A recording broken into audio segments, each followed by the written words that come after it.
Assalamualaikum warahmatullahi wabarakatuh. Selamat pagi untuk Bapak dosen Muhammad Zulkifli Muhdar, selaku dosen pengampuh dalam mata kuliah Hukum Adat, dan teman-teman kelas B5 Prodi Ilmu Hukum, Fakultas Hukum, Universitas Muslim Indonesia.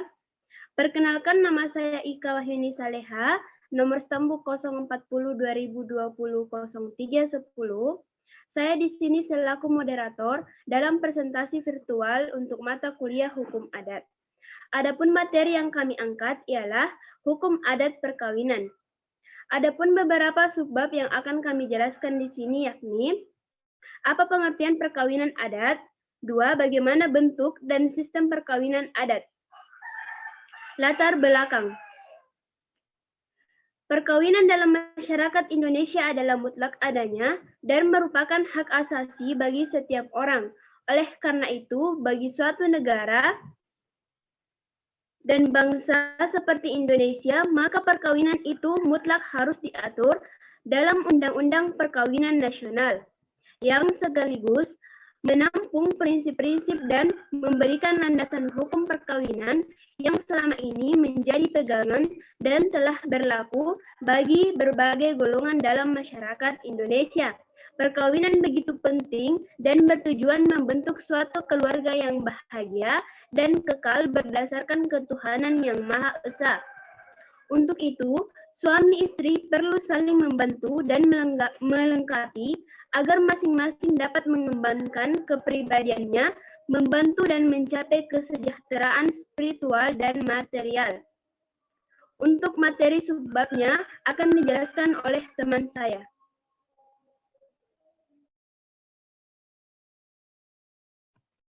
Assalamualaikum warahmatullahi wabarakatuh. Nama saya Putri Sabina Sahralati dengan NIM 040 2020 0303. Saya akan menjelaskan tentang definisi perkawinan adat. Istilah perkawinan berasal dari kata dasar kawin, yang artinya membentuk keluarga dengan lawan jenis, melakukan hubungan kelamin atau bersetubuh. Kata kawin dalam bahasa Arab yakni an-nikah, yang menurut bahasa berarti mengumpulkan, saling memasukkan, dan bersetubuh. Menurut pasal 1 Undang-Undang Nomor 1 Tahun 1974 tentang perkawinan, mencatat bahwa perkawinan adalah ikatan lahir dan batin antara seorang pria dan wanita sebagai suami istri dengan tujuan untuk membentuk keluarga atau rumah tangga yang bahagia dan kekal berdasarkan kepada ketuhanan yang Maha Esa. Perkawinan adalah perilaku makhluk ciptaan yang Maha Esa agar kehidupan di alam dunia berkembang biak. Oleh karena itu, manusia sebagai salah satu makhluk hidup yang berakal, maka perkawinan merupakan salah satu budaya yang beraturan, yang mengikuti perkembangan budaya manusia dalam kehidupan masyarakat.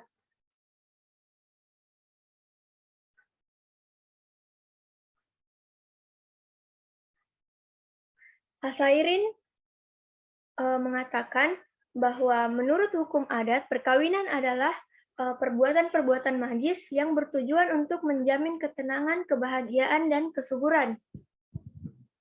Perkawinan adat adalah ikatan hidup bersama antara seorang pria dan wanita yang bersifat komunal dengan tujuan mendapatkan generasi penerus agar supaya kehidupan persekutuan atau klannya tidak punah, yang didahului dengan rangkaian upacara adat.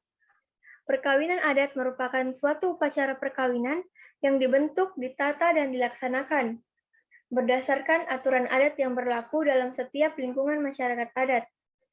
Suatu perkawinan dapat disebut sebagai perkawinan adat manakala perkawinan itu telah memenuhi dan dilaksanakan menurut aturan-aturan adat. Perkawinan adat harus dipahami sebagai suatu perkawinan yang berdasarkan pada aturan-aturan adat yang berlaku dalam masyarakat setempat. Aturan-aturan tersebut merupakan suatu perwujudan yang terdiri dari nilai-nilai dan norma-norma.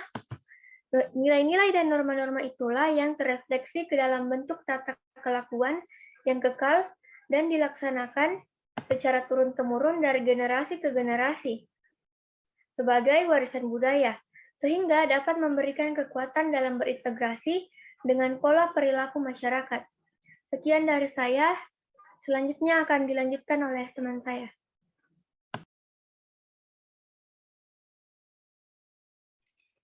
Baik, Assalamualaikum warahmatullahi wabarakatuh. Perkenalkan, nama saya Sri Reski Wulandari dengan nomor stambuk 0402020295. Di sini saya akan menjelaskan tentang tujuan perkawinan. Tujuan perkawinan dalam hukum adat berbeda-beda. Hal ini sangat tergantung pada lingkungan masyarakat adat yang bersangkutan. Karena Indonesia sebagai negara kepulauan dengan agama, adat, dan budaya yang berbeda, semua ini tetap diakui, dihargai, dan dijunjung tinggi oleh Konstitusi Negara Republik Indonesia yang dilambangkan dengan Bhinneka Tunggal Ika, walau bercerai-berai namun tetap bersatu dalam kerangka NKRI. Perkawinan dalam perikatan adat adalah perkawinan yang mempunyai akibat hukum terhadap hukum adat yang berlaku dalam masyarakat bersangkutan. Akibat hukum ini telah ada sebelum perkawinan terjadi, yaitu misalnya dengan adanya hubungan pelamaran yang merupakan rasan sanak atau hubungan anak-anak bujang gadis dan rasan tua hubungan antara orang tua keluarga dari para calon suami istri. Setelah terjadi ikatan perkawinan, maka timbul hak-hak dan kewajiban-kewajiban orang tua, termasuk anggota keluarga atau kerabat, menurut hukum adat setempat, yaitu dalam pelaksanaan upacara adat dan selanjutnya dalam peran serta membina dan memelihara kerukunan, ketuhanan, dan kelanggengan dari kehidupan anak-anak mereka yang terikat dalam perkawinan.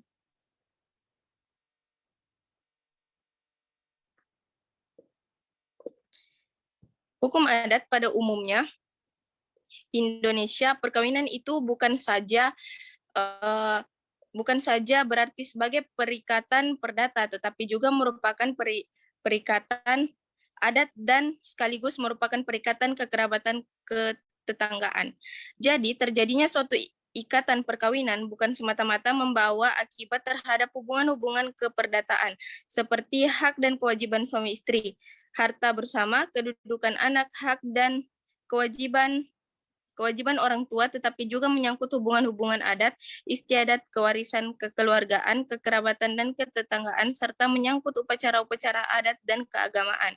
Begitu juga menyangkut kewajiban mentaati perintah dan larangan keagamaan, baik dalam hubungan manusia dengan Tuhannya atau ibadah maupun hubungan manusia sesama manusia, dalam pergaulan hidup agar selamat di dunia dan selamat di akhirat menurut Hilman Hadikusuma. Baik, selanjutnya akan dijelaskan oleh teman saya. Assalamualaikum warahmatullahi wabarakatuh. Perkenalkan, nama saya Andi Nur Fadila Sumianti dengan NIM 040202000298. Saya akan menjelaskan mengenai bentuk perkawinan adat.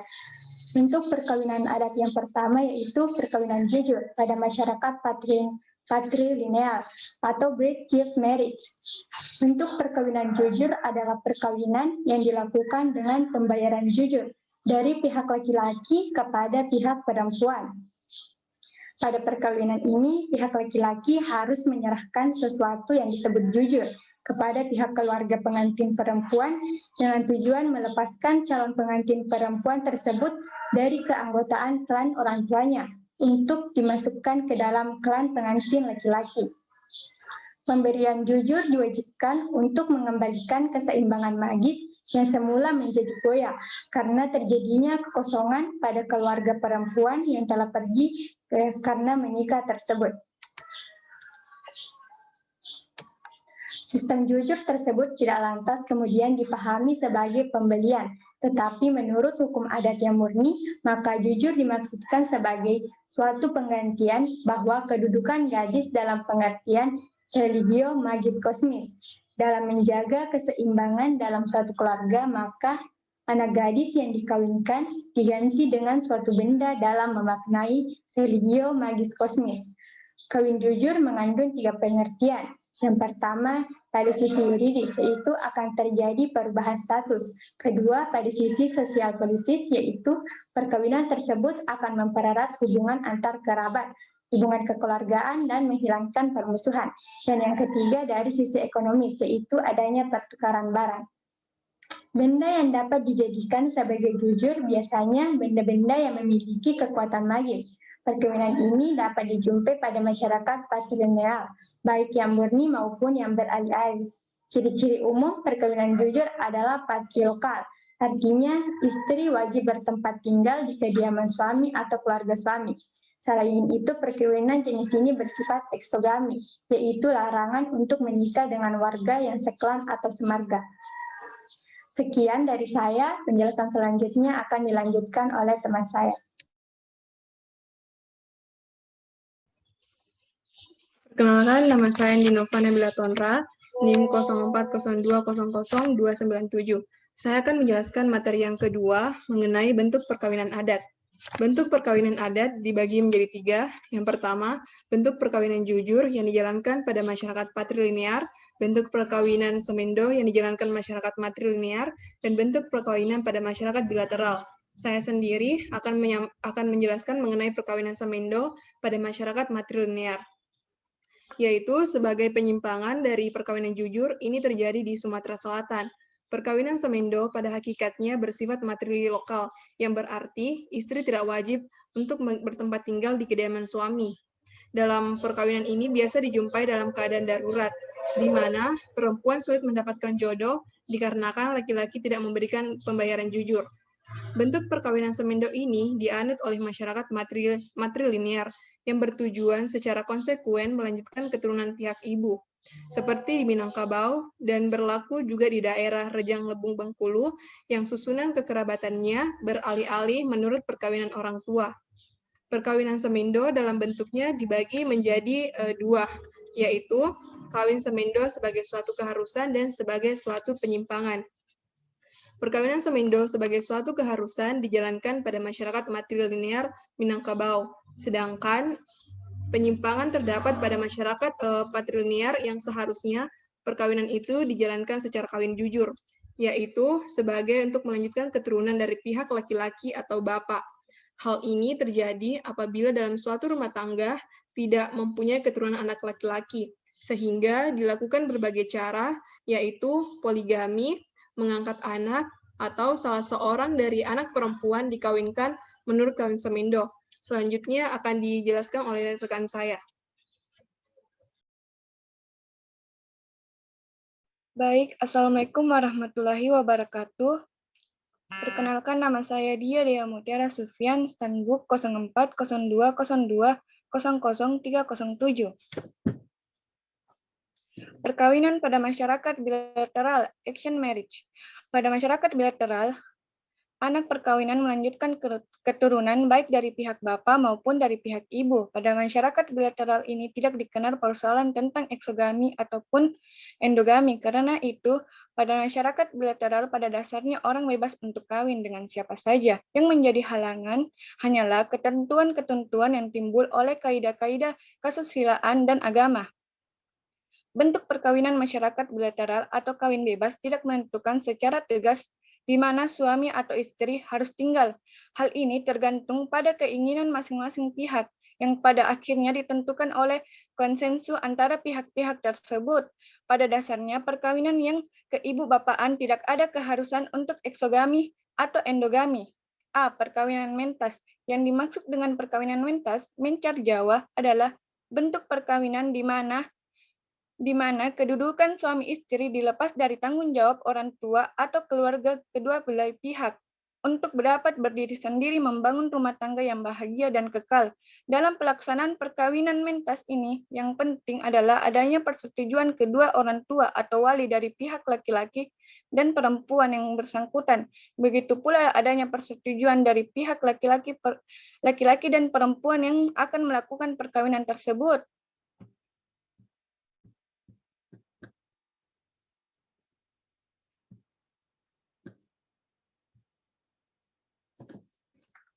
B. Perkawinan anak-anak. Di beberapa lingkungan masyarakat, tidak ada saja pertunangan yang dapat berlaku sejak masih bayi, tetapi juga dapat berlaku perkawinan antara laki-laki dan perempuan yang masih belum balik, atau antara laki-laki yang sudah dewasa dengan perempuan yang masih anak-anak, atau sebaliknya, perempuan sudah dewasa sedangkan suaminya masih anak-anak.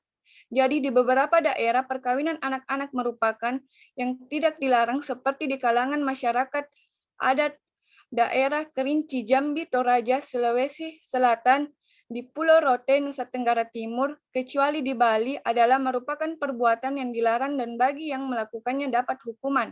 C. Perkawinan bermadu, poligami.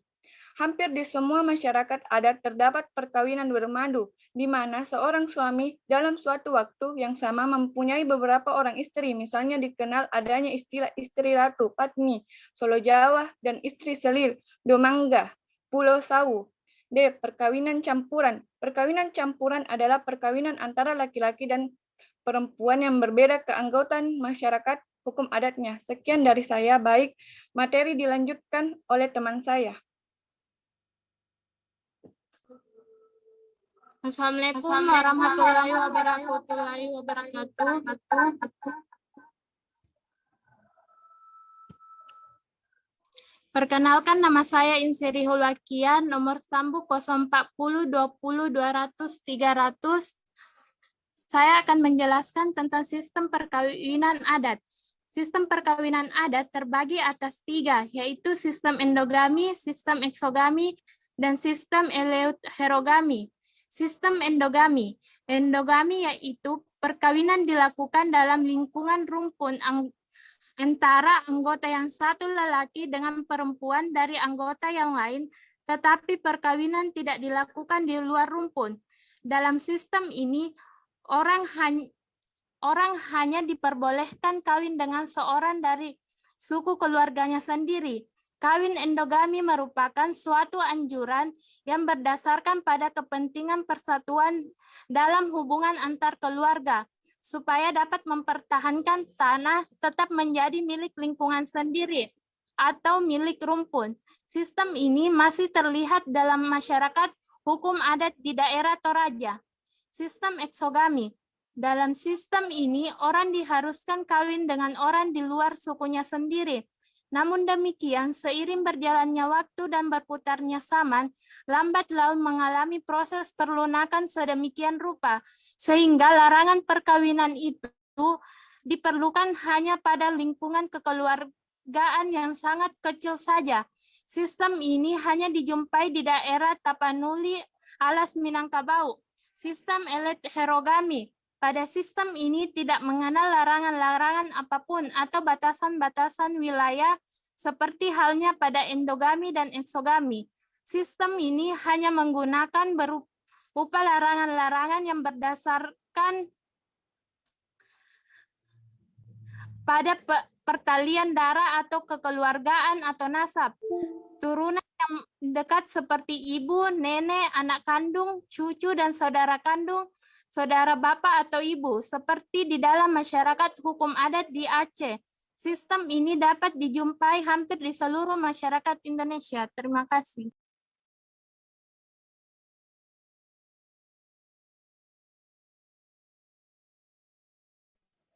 Baiklah, itu adalah paparan materi dari kelompok kami. Maka daripada itu, saya mengucapkan sekian dan terima kasih. Wassalamualaikum warahmatullahi wabarakatuh.